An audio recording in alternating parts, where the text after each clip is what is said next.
Hello, my name is Kelly. I'm Orthodox Christian. I used to be an atheist, and I also used to be a Satanist. How did I get here? You guys are very curious about this.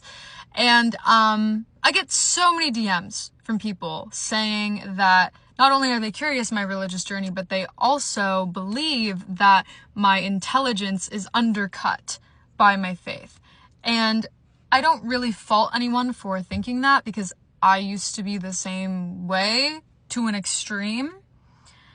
But I am going to explain to you kind of why I'm Christian.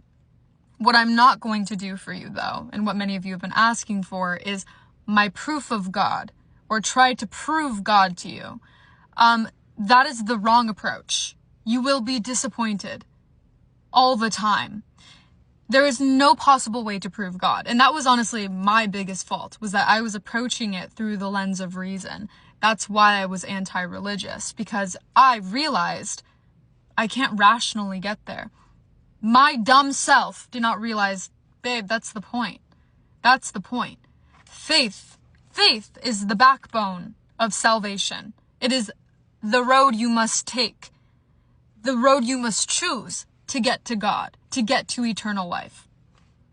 If we were able to sit here and prove mathematically, scientifically, or logically that God is real, how would we have faith? What would be the value in faith? That's just fact at that point. God would not make himself knowable to us for that reason. So if you expect to know God on any kind of logical ground, you never will. You never will. I'm so sorry.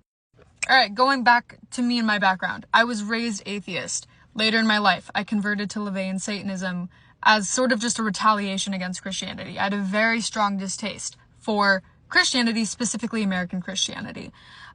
This is actually why I started studying philosophy. I got really into philosophy really early. I fell in love with Nietzsche. I made it a point to read everything he had ever written, and I did. I believed that there was a God-shaped void in every single person. I thought this was part of our condition. But we were past the point of God. We're in the age of reason. We're in the age of technology. We have to use something else as a crutch for that religious deficit. It cannot be God anymore. We're too smart for that. I spent so much of my life trying to find something to fill that. And what I've realized through my own personal experiences and also just observation of other people and readings of other people, there is nothing